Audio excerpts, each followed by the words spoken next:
Movie की शुरुआत में हमारे हीरो सेंग्यू ट्रेन में सफर कर रहा होता है और अचानक से सभी लोग बचाओ बचाओ चिल्लाने लगते हैं। जब वो पीछे मुड़कर देखता है तब एक खतरनाक डरावना डेमोन उसे पीछे खड़ा मिलता है। वो डेमोन सेंग्यू को बुरी तरह पीटता है और उसे जख्मी कर देता है।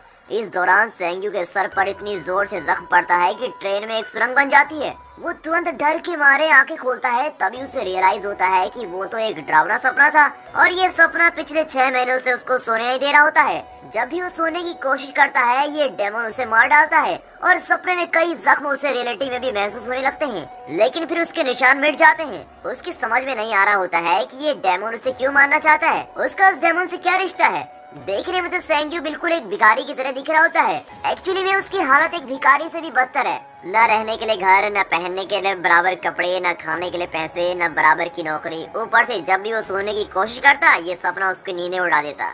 सेंग्यू एक छोटे से घर में रह रहा होता है और वहाँ पर उसके मकान मालिक घर के बाहर से चिल्ला रहा होता है। अपने मकान मालिक से बचने के लिए वो खिड़की की तरफ से बाहर निकलता है क्योंकि उसने काफी महीनों से किराया नहीं दिया होता और मकान मालिक उसके पीछे पड़ा रहता है। इस कहानी में सेंग्यू एक अनाथ बच्चा है जिसका अपनी लाइफ में कोई भी नहीं है। वो एक स्क्रिप्ट राइटर है। उसके घर के पास में एक दादाजी का छोटा सा स्टैंड होता है जहाँ पे वे डोसा बनाते हैं और वे उनके पास पहुँचता है और कहता है, दादाजी मुझे एक डोसा दे दीजिए ना, लेकिन अभी मेरे पास पैसे नहीं है देने को। जिस पर दादाजी हंसते हुए बोलते हैं, अरे बेटा तुम आराम से खाओ, समझो ये मेरी तरफ से तुम्हारे लिए ट्रीट है। और उस डोसे के ऊपर अच्छे से अंडे को फेंट कर स्पेशल डोसा देते हैं। वो फिर भी बोलता है, दादाजी मेरे पास पैसे नहीं है, मुझे शर्म आ रही है लेने में। लेकिन दादाजी उसको मुस्कुरा के कहते हैं, बेटा खा ले। उसी बीच अपना सेंग्यू सामने वाले सुपरमार्केट को देखता है। उसकी बचपन के साथ ही इस कैफे में काम करती है और यही हमारी हीरोइन हुआ है। सेंग्यू उसे तब से पसंद करता है जब वो एक क्लब में गाना गाती थी। उसकी यादों में खोए हुए ये साहब डोसा खाने वाले होते हैं कि पीछे से कोई हमारे सेंग्यू को पकड़ता है। उसे देखते ही सेंग्यू भागने लगता है और इस चक्कर में उसका खाना भी गिर जाता है। दोनों काफी दूर तक चूहे बिल्ली की तरह भागते हुए जा रहे होते हैं और आखिरी में वो सेंग्यू को दबोच ही लेता है। अब वो बंदा और कोई नहीं सेंग्यू का दोस्त है जिससे इसने काफी पैसे उधार लिए हुए होते हैं। सेंग्यू ने उसको एक स्क्रिप्ट लिख के देने का वादा किया होता है जिसके बदले वो सारे एडवांस पैसे पहले ले लेता है। अब सेंग्यू ने पैसे तो लौटाए नहीं, ना स्क्रिप्ट लौटाई। और जब उसका दोस्त स्कार उससे पूछने लगता है कि क्या हुआ भाई, तो वो अपनी मुश्किलें बताने लगता है। वो बोलता है कि मेरे सपने में डरावनी चीजें आ रही हैं और मैं उनसे जी नहीं पा रहा हूँ, इसलिए जो भी एडवांस मनी तुमने दिए थे वो मैंने अपनी मेडिसिन पर खर्च कर लिए हैं। इस पर स्कार धमकी देते हुए कहता है, ठीक है, अगर 10 दिनों में मेरा पैसा वापस नहीं दिया तो साले तेरे को जान से मार डाल दूंगा। और वो वहाँ से चला जाता है। सेंग्यू अपनी दरिद्रता से तंग आ चुका होता है। उसकी समझ में नहीं आता कि वो करे क्या। जब वो वापस अपने घर पहुंचता है तो देखता है कि मकान मालिक ने उसका सारा सामान घर से बाहर फेंक दिया और दरवाजे और खिड़की दोनों पर ताला लगा दिया है। एक घर जो बचा होता है वो भी हाथ से निकल गया होता है। अब थका हारा वो उस कैफे में अपना लैपटॉप लेके बैठता है और जिंदगी को अपनी कोस रहा होता है। सामने एक टेबल पर आधा खाना रखा होता है। उसको तो भूख इतनी लग रही होती है कि वो उस झूठे खाने को भी खाना चाहता है, लेकिन उसकी बुरी किस्मत वहाँ कोई और आकर बैठ जाता है। देखते ही देखते धीरे धीरे वो पूरे कैफे का नक्शा बदलने लगता है और ये डेमोन वहाँ वापस आ गया होता है। उसे देखकर सेंग्यू घबरा जाता है। डेमन पहले एक भारी चेन उसके गले में दबाता है और फिर उसको पटाख पटाख मारने की कोशिश करता है। जब वो हड़बड़ाकर उठता है तो फिर से वही बुरा सपना देखता है। अब जिंदगी से तंग आकर वो रेस्टोरेंट के बाजू वाले ऊंची बिल्डिंग पर जाता है और वहाँ से सुसाइड करने की कोशिश करता है। तभी वो दादाजी नीचे से उसको पुकारते हैं, अरे बेटा क्या कर रहे हो, तुम कुछ गलत करने की तो नहीं सोच रहे हो, नीचे उतर आओ, मैं तुम्हारे लिए अच्छा सा ऑमलेट डोसा बनाता हूँ। सेंग्यू को गुस्सा जाता है, अरे दादाजी मैं जी नहीं पा रहा हूँ, एटलीस्ट चैन से मरने तो दो। अब इतने में दादाजी ऊपर जाते हैं और खाने के लिए कुछ लेके जाते हैं और पूछते हैं, बेटा तुम्हारी प्रॉब्लम क्या है, क्यों मरना चाहते हो, नौकरी लड़की काम क्या बात है बेटा। अब सेंग्यू दुखी होकर बोलता है, दादाजी मैं 6 महीनों से सो नहीं पा रहा हूँ, एक डेमन मुझे बहुत ही सता रहा है और अपने सपने में मुझे बार बार मार डालना चाहता है, ना काम ना घर और अब नींद भी गुल। दादाजी बोलते हैं, तो नींद से जाग जाओ ना। जिस पर वो बोलता है, मैंने सब कुछ करके देख लिया, सब बेकार है। अब दादाजी उससे कहते हैं, तो बेटा एक काम करो, अगली बार जब तुम उस डेमन को मारते हुए देखोगे तो अपने अंतर आत्मा से बोलना कि ये एक सपना है और मुझे जागना है। सेंग्यू को ये आइडिया बहुत ही अच्छा लगता है। अब दोनों ठेका लगाकर आराम से हंस रहे होते हैं और मजे से वो खा रहे होते हैं।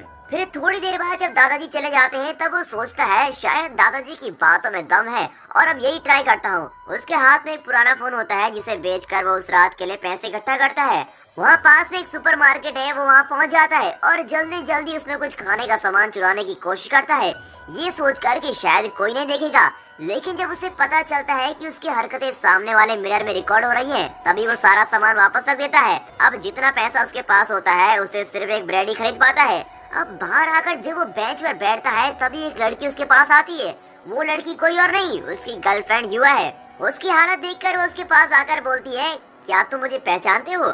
हम बचपन की दोस्त हैं। तुम्हारी हालत इतनी खराब क्यों है? चलो मेरे घर चलते हैं, पहले कुछ खाना खाते हैं। ऐसा कहकर वो उसके कंधे पर हाथ रखती है। सैंग्यू कुछ समय के लिए खुश हो जाता है, लेकिन देखते देखते वो लड़की डेमन में कन्वर्ट हो जाती है। उसे जमीन से उठाकर मारने की कोशिश करता है। अब रेस्टोरेंट के अंदर जो लड़की कैश काउंटर में होती है वो डर के मारे एम्बुलेंस को फोन कर देती है, क्योंकि उसको लगता है कि सैंग्यू को अटैक हो गया है। लेकिन जब वो आसमान पर उसको उड़ते हुए देखती है तो वो घबरा जाती है।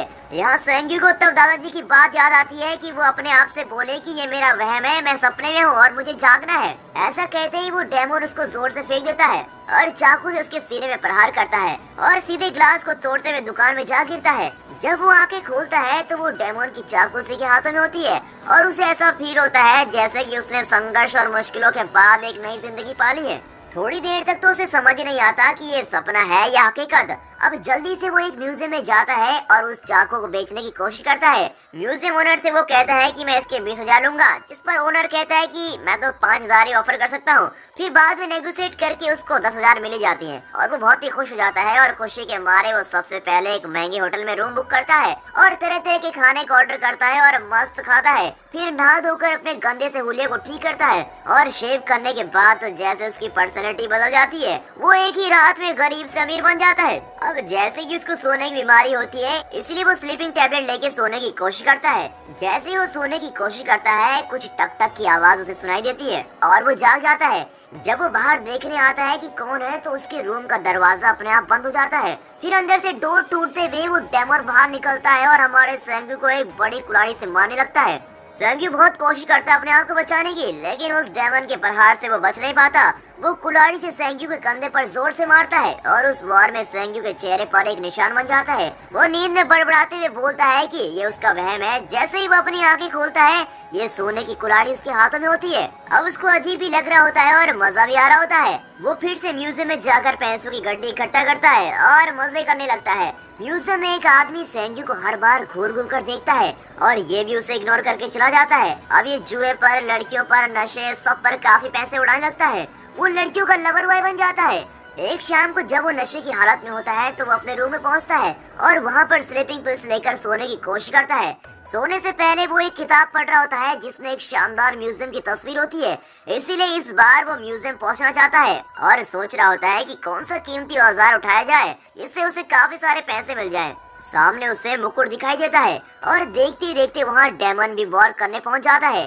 अब की बार उस डेमन के हाथ में शूटर गन होती है और उसने सैंग्यू को वहीं पर बंद कर दिया होता है। सैंग्यू जागता है और वापस स्लीपिंग टैबलेट्स खाकर सपने की दुनिया में वापस जाता है। उसने जितने कीमती सामान को देखा था वो सारी चीजें इस लड़ाई के दौरान हाथ में उठाता है और मार खाते वक्त उसके हाथ में वो सोने का मुकुट और कॉस्टली औजार आ जाते हैं जिसे उसने म्यूजियम में देखा था। जब वो मार खाकर अपनी नींद से उठता है तब ये सारे जवाहरात उसके बेड पर पड़े होते हैं और अब उसकी खुशी का ठिकाने का कोई लेवल नहीं होता। म्यूजियम जाकर वो सौदा करता है और इस बार उसको करोड़ों का बिजनेस मिलता है, क्योंकि पैसे की वैल्यू बहुत ज्यादा होती है। इसलिए वो डीलर उसको चेक देता है। जब उससे पूछने की कोशिश करता है कि ये सारी चीजें कहाँ से रही, लेकिन ये कुछ नहीं कहता और चुपचाप चेक लेकर निकल जाता है।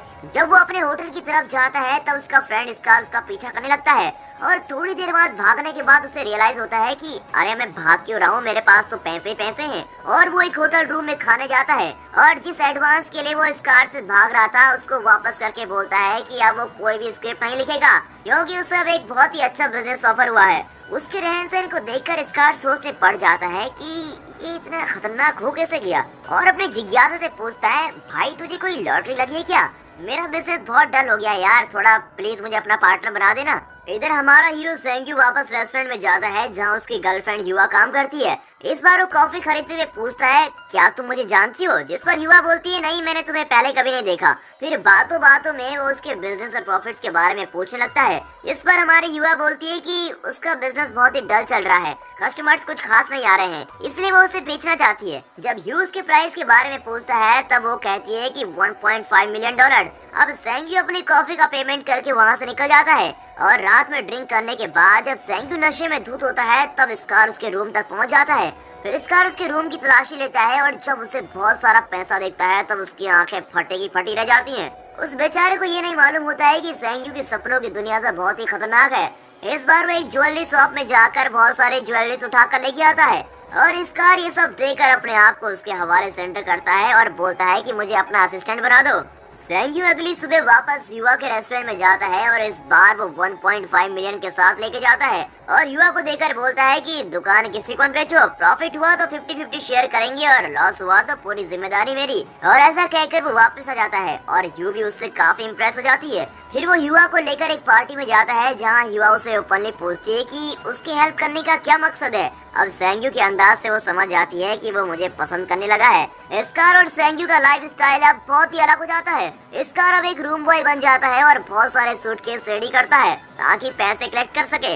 इस बार हमारा सेंग्यू बैंक के सेफ्टी लॉकर में जाकर देखता है और वहाँ के नोटों के ढेर को भर भर के बैग में डालता है। जब इस बार डेमन अटैक करता है तब वो उसे वापस मारता है और अब वो अपने सपने पर कंट्रोल पा लेता है और उस डेमन को वही शेल्फ के बीच में लॉक कर देता है। अब तो ऐसा लग रहा होता है जैसे सारे ड्रीम्स का क्रिएटर सेंग्यू है। देखते ही नोटों के बैग उड़कर सेंग्यू के हाथ में आ जाते हैं और वो रियलिटी लाइफ में वापस आता है। यहाँ स्कार कोशिश करता है कि क्या सेंग्यू की शक्तियाँ उसके पास भी हैं, लेकिन उसे कुछ नहीं हासिल होता। जब वो नींद में बड़बड़ाता है तब सेंग्यू उस नोटों के बैग कर उसकी गोद में डाल देता है। अब अगले दिन युवा के रेस्टोरेंट में काफी कस्टमर आ जाते हैं।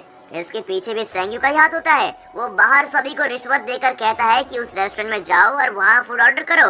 इतना ही नहीं, उसने दादाजी के बैग में भी नोटों की गड्डी भरी हुई होती है क्योंकि दादाजी एक ऐसे इंसान थे जिन्होंने मुश्किल हालातों में उसकी मदद की थी। अब युवा इतने कस्टमर्स और उसके बिजनेस को बढ़ते हुए देखकर बहुत ही खुश हो जाती है।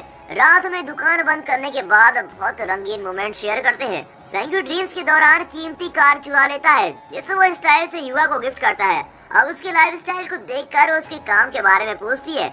इस पर सेंग्यू बोलता है कि वो एक स्क्रिप्ट राइटर है और वहीं से उसे इतना पैसा कमाया है।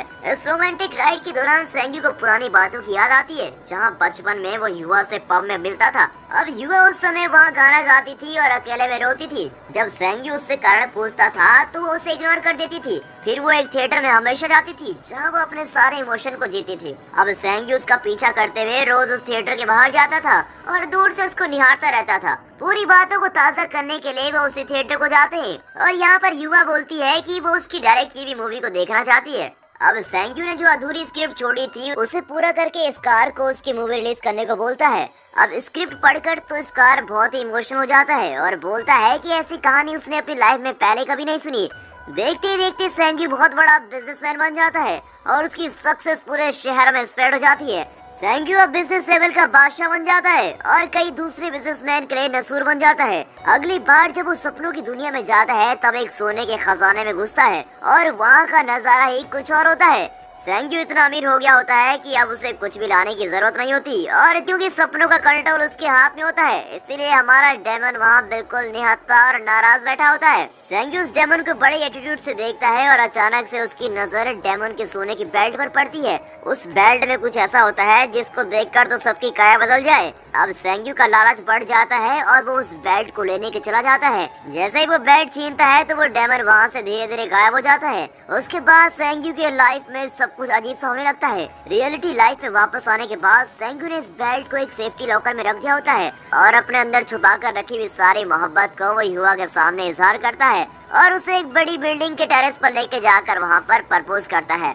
युवा उसके प्रपोजल को एक्सेप्ट करती है। दोनों अपनी खुशी लाइफ के पल एंजॉय करने लगते हैं और होटल में जाते हैं। तब युवा फ्रेश अप होने जाती है। इसी बीच सेंग्यू को वापस से एक खंजर अटैक करता है और इस बार उसका निशान उसकी बॉडी पर साफ दिखाई पड़ता है। डर के मारे वो उस रूम से युवा को बिना बताए चला जाता है और वापस सपनों की दुनिया में जाने की सोचता है। सपने में वो एक बड़ी लिफ्ट से ट्रेवल करते हुए एक बहुत बड़ी बिल्डिंग के टॉप फ्लोर पर पहुंचता है। वहाँ टेरेस पर वो एक आदमी को देखता है जिसे वो पहले डेमन समझता है, और बाद में जब वो उसके पास जाता है तो दिखाते हैं कि वो तो सेंग्यू का बहरूपिया होता है, यानी कि हूबहू बिल्कुल सेंग्यू की तरह। और धीरे धीरे वो आदमी गायब हो जाता है। जैसे ही वो अपने सपने से उठता है, उसने जितनी भी चोट पहले डेमन से खाई थी, उन सारी चोटों के निशान उसकी बॉडी पर साफ साफ दिखाई देने लगते हैं। उसे समझ ही में नहीं आता कि ये सब हो क्या रहा है। अब उसके सपनों से चुराए हुए सारे सामान उसको कुछ इशारा करते हैं। अब सपनों में खाए जख्म एक एक करके गहरे होने लगते हैं। वो कुछ सोचता हुआ युवा के रेस्टोरेंट की तरफ जा रहा होता है कि तभी एक गाड़ी में पीछे से कोई उसको किडनैप कर लेता है। अब पता लगता है कि वो एक गैंगस्टर के चंगुल में फंस गया होता है। म्यूजियम में जो आदमी हमारे सेंग्यू पर नजर रख रहा था, उसी ने गैंगस्टर को सुयो की दौलत के बारे में बताया होता है, और बहुत पूछने पर भी वो नहीं बताता कि उसे कीमती चीजें कहाँ से मिल रही हैं। जब सेंग्यू पूछता है कि तुम्हें क्या चाहिए, तब गैंगस्टर कहता है मुझे 5 मिलियन चाहिए। सेंग्यू बोलता है तो तुम मेरे फ्रेंड स्कार से बोलकर वो पैसे ले लो। और जब स्कार पैसे लेकर आता है तो उसको भी बड़ी जबरदस्ती से किडनैप कर लेते हैं, और दोनों अब इस गैंगस्टर के किडनैप में आ जाते हैं। गैंगस्टर जब सेंग्यू का फोन चेक करता है तो उसमें 3000 से 4000 करोड़ अकाउंट बैलेंस दिखाता है, जिसको देखकर तो वो सोच में पड़ जाता है, और वो उसको धमकी देते हुए बोलता है मैंने शायद तुम्हारी जिंदगी की कीमत कम लगाई। अकाउंट में जब इतना पैसा है तो घर पर कितना खजाना होगा। अब ऐसा कहकर वो लोग जबरदस्ती सेंग्यू के रूम पर पहुंचते हैं जहां वो स्टे कर रहा था, और रूम में पहुंचकर वो अपना सीक्रेट स्टोर दिखाता है जहां पर सपनों की दुनिया से चुराई हुई सारी चीजें रखी हुई होती हैं। और ये सब देखकर गैंगस्टर पूछता है कि इतना सारा कलेक्शन ये कहां से मिला। इस पर सेंग्यू कहता है कि उसने अपनी जान पर दाव लगाकर ये सारी चीजें इकट्ठा की हैं, और वो ये भी बोलता है कि अगर तुम्हें ये सारी चीजें चाहिए तो तुम ले लो, पर पुलिस को मत बताना और मुझे मेरे दोस्त स्कार को छोड़ दो। लेकिन गैंगस्टर को शायद कुछ और ही मंजूर था। इतने में रिसेप्शन से कॉल आता है कि युवा उससे मिलना चाहती है, जिस पर सेंग्यू मना कर देता है, और उदास होकर जब युवा वापस जाती है तब गैंगस्टर का एक आदमी उसको भी किडनैप करके रूम में लेके आता है। अब युवा सेंग्यू दोनों एक दूसरे को इस हालत में देखकर तड़पते हैं। सेंग्यू गैंगस्टर को रिक्वेस्ट करता है कि वो युवा को इन सबसे दूर रखे, पर वो नहीं मानता।